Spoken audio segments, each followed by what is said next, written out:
Hello class, I'm going to record a quick video to kind of show you a little bit about screen recording and how to ensure that if you use the screen recording method for this discussion board that you'll be able to do so successfully. You'll find that the screen recording option that is available for this discussion board is probably your easiest way to ensure you answer all questions correctly and not have to do extra work like writing in the URLs for the different web pages to support your answers. By doing a screencast, you essentially will do everything all in one step instead of having to complete multiple steps. So I really encourage you to consider this option for the screencast and use it for this particular discussion. The other benefit is that you don't have to record yourself. You can see me, here I am, hello. You don't have to include your own face on the screen if you don't wish to, or if you don't have a video camera. I would encourage you to still do that because I think that it adds value for people to be able to see who's talking to them. That's why you see me here. Well, I don't know if that added value. I don't know how much you really want to see me. So, but that in mind, let me show you kind of what I'm looking for in this this video, and kind of show you how you can use screencast software to complete this assignment. So, as we look, and you might see my eyes darting over to the right because I've had to record my screen on one of my monitors, and I have my other information for the assignments over onto the other monitors. So you might see my head bobbing back and forth. I'm not watching ping pong. It's just me trying to read off two monitors. Okay. All right. So here's what we're going to do. Let me. The first example that we'll go over is the questions. You'll want to make sure that on the questions that you are answering, that you answer the question fully from the template that has been provided, but then that you can use the screencast software to explain your answer. It's a pretty simple process. So the first question was, how does the website engage the interest of the customer? And then just provide three specific examples with the URLs. So what I would do is, if I was going to answer this question, I would say, okay, for question one, here is my example. This is what I think. So how does despair.com, which is the website I have showing, how does despair.com answer, to engage the customer interest? So if I was going to answer that question, I'd say, okay, so for question one, the way Despair is engaging the customer's interest is you'll see that it has really themed out and really branded well their links. It's not just a link that they have there, a text link, but they've put a variety of things that are related to images related to their specific offering. How that will add value for the customer is it just gives something more visually engaging. It allows the customer to see more and not just have to read, but see visually what it is they're going towards. Another way is this slideshow.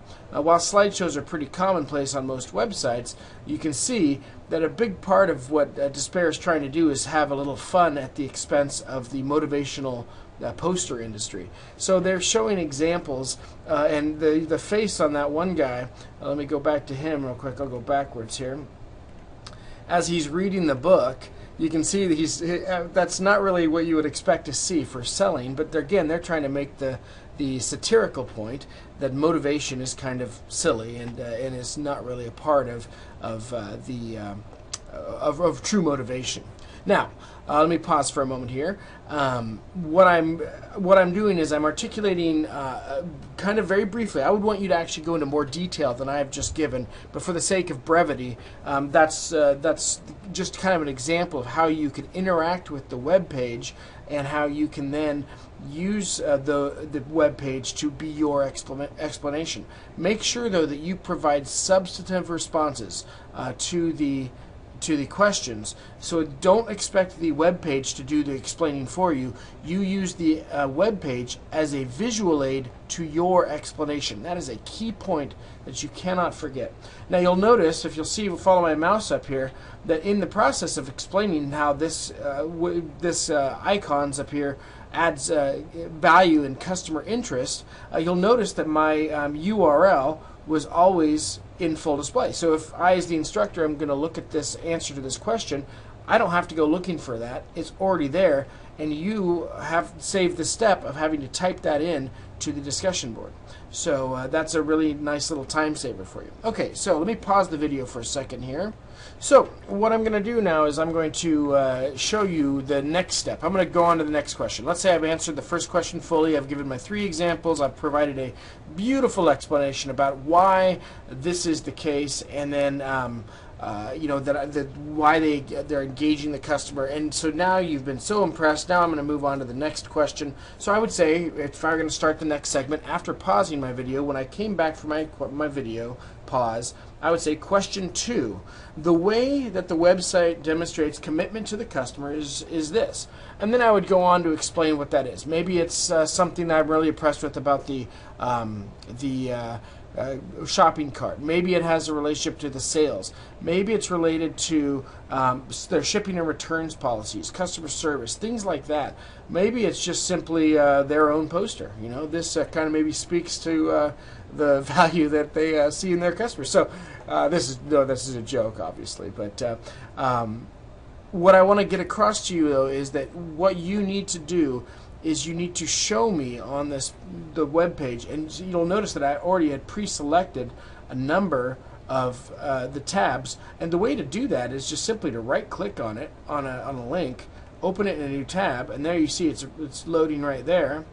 And then when I go to it, there you go. That's how you can easily do it. Now, if you are answering the questions and you're trying to go, okay, so the one I wanted to show you is this, and I click here, and okay, hold on just a second, and then I see if by me having to spend all this time looking for it, you're kind of losing the interest of your video viewer, and we want to make sure that that doesn't happen. So make sure that before you begin your discussion and answering the question that you've already located. If this was my, well, let me see, let me find a good one.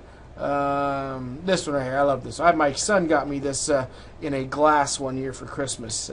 So if this were going to be my explanation page, rather than going through all that process of going through and locating the link, I would bring the link up, load it up in there, and have it ready to go so that I can just switch between my tabs and easily answer those questions. Again, you'll notice my URL is in full view, which is good, and I am enabled to see the screen in its entirety. Maybe on this I would point out, you know, this is a good example of such and such, or you'll notice over here they've put this, and this answers the question of this, and so you'll see that that would be the way to provide those substantive answers. And remember, people are very visual. So when you give me a visual thing, it is far more impactful than a written discussion board. I mean, let's face it, we order from restaurant menus that have pictures, right? We see something on YouTube that we think, oh, that's a cool product, I want to have that. So we go there, we go to websites and view products, things like that. So you'll want to make sure that you include as much detail about what I'm seeing. Don't just rely on what I'm seeing to sell me on the idea. You need to help explain that and provide me substantive feedback. So as I would go through the entire list of questions, there are 5 separate questions, and each question has at least 2 parts to it. You'll note that they'll go through, there's some opinion questions. Now, one of them, a good example, is in your opinion, what was the most important or most effective thing the company did to improve their web presence? Well, if I said, in my opinion, I really liked that they used the frowny face as their logo. I think that's really neat. Well, that's a very poor response. That doesn't really tell me anything, and I want to know more than that. So rather than that, I would say, I think it's very insightful of this online company to use a icon that is very, very well understood by people using media, using YouTube, using their phones for texting, using instant messaging through their computers. I think that it's very creative that they did this. Immediately I know what this means, and the way it is tied into their whole idea of being about despair, I think was very, very intuitive. I think that was one of the more effective things that they did to improve their web presence. That and the fact that it's white logo on a black background. Nothing quite says the gloom of something like a really dark background. And so I think that they've done a really good job of kind of expressing that through just their logo. That would be one example of a way I might answer that question. Again, my URL is fully visible, and you can see that there. So that's a very brief, very, very brief kind of tutorial on how to use a screencast technology to submit this video, I would encourage you to use the screencast technology. In my opinion, it is the easiest, probably the safest, and in many ways, I think you'll have the most fun using this technology for that assignment. So if you have questions, let me know. You know where to find me on Canvas or on Skype. Hope you're having a great quarter and a great day. We'll talk soon. Take care.